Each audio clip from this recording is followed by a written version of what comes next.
For Sartre, we do not live in our body, rather we exist our body.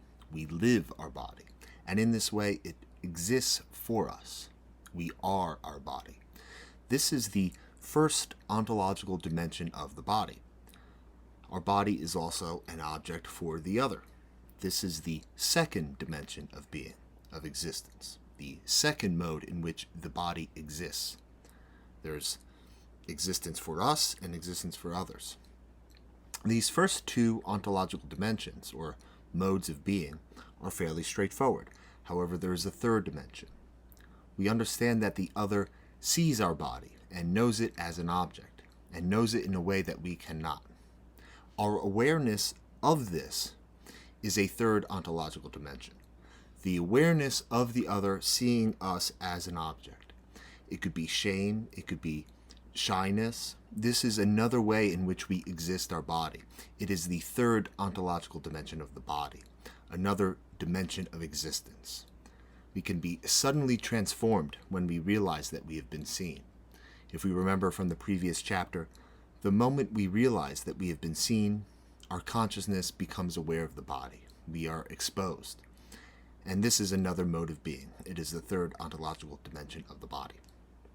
Sartre is going to take a look at each dimension, and in doing so, he's going to describe the ways in which we fail to apprehend our body as it is for ourselves. We don't ever get to know our body as it is for us, nor do we ever get to know our body as it is for others. We can, however, know our body as if it were the other's body. And so part of what Sartre does in this chapter is disentangle the ways in which the other's body confuses or alienates the understanding we have of our own. For Sartre, the body as it is for us is consciousness. It is the for itself, and as such cannot be apprehended, cannot be known, as there is no subject-object relation here. Illness, for example, is not known, it is suffered, just as the body is not known, but lived. Sartre is describing how we are alienated from our body, how we resort to the other to attempt to understand our body, and how the other's body obscures our understanding of our body as it is for ourselves. So that's what's ahead of us in this chapter. Sartre is going to take a look at the ways in which we cannot turn our senses on ourselves. For example, Sartre will make the point that you cannot use your eyes to see your eyes. But to make this point, he will distinguish your eyes from the image of your eyes. And the image of your eyes refers to the body of the other, from which you associate with your own. We will get back to this. Our body is both the differentiation of ourself from the world, as well as our union with it. As we see that we are part of the world, made of the world, continuous with it as a physical entity, yet the very nature of our consciousness separates us from it, alienates us from the unity of everything, the unity of being. To have a body, Sartre writes, is to be the foundation of one's own nothingness, and not to be the foundation of one's being. I am my body to the extent that I am not my body to the extent that I am not what I am. It is by my annihilation that I escape it. Remember, you are a being that is what it is not and not what it is. The truth of our existence is obscured by this separation, this negation, this nothingness. And this nothingness is brought about first and foremost through the internal negation. That original annihilation where we recognize that our consciousness comes with the negation that what I perceive, what I am conscious of, is not me, even though I am my consciousness. Okay, so you see that contradiction there. The desk I see in front of me is not me. The computer, the ceiling, the floor, this tautological space of instruments are not me. The content of my consciousness is not me. Therefore, I am here, not there. I'm in the world, in the midst of the world. It is through this negation that the body is defined, that consciousness is defined, and that our consciousness has an orientation, and that we are always in a situation. This separation, this internal negation, also sets the original figure-to-ground relation. It situates the body as a primary center of reference, and from this foundation we have an orientation in the world, and we can itemize the objects of the world with external negations, The cup is distinct from the inkwell, and so on. All of these relations that we can make refer to an original center of reference, and that center of reference is the body. To be in the world is to have a body. Every situation has an orientation determined by the body. Everything we have consciousness of requires us to first surpass our body into a situation, with an orientation in the world, in the pursuit of some end, some possible. When we consider the body as it is for us, we are referring to an immediacy of experience. So much of what we consider to be an experience of our body, we will see is actually an experience of the world. The very idea of a sensation attributes experiences to the body when they are of the world.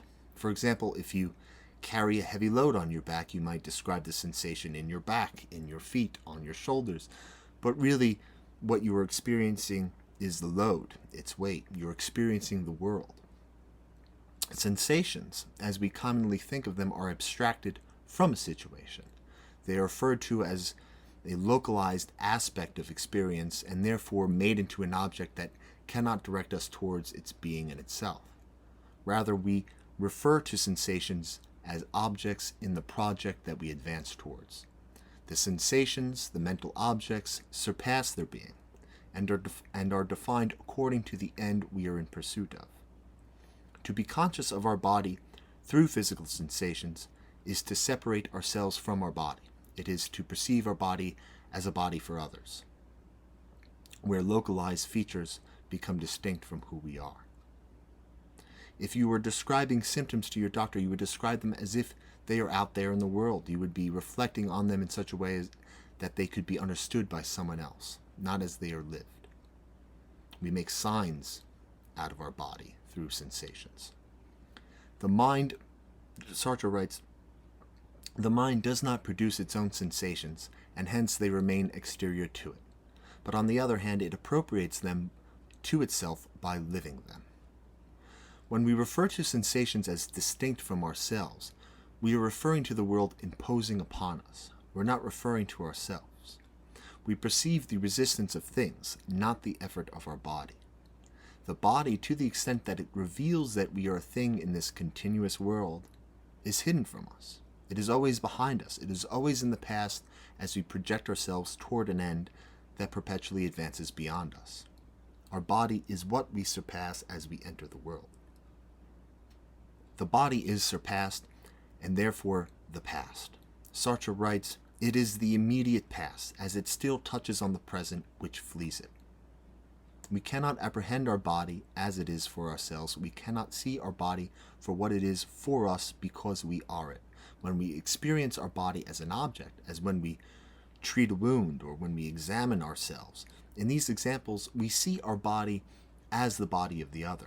Our body as it is for us is always behind us, because the original annihilation that differentiates me from everything I am conscious of is precisely what unites the body as a thing of the world, an object among objects. And this original annihilation, this internal negation, opens the chasm between my consciousness and the world.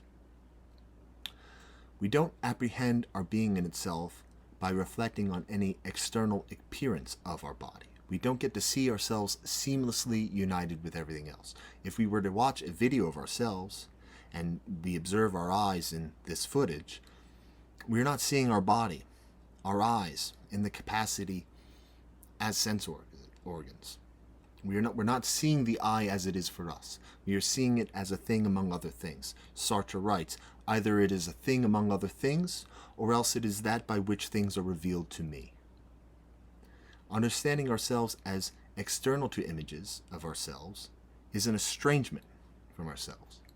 Our body as it is for us does not appear to us in the midst of the world. If we look at an X-ray of ourselves, we are looking at an X-ray, an object outside of us.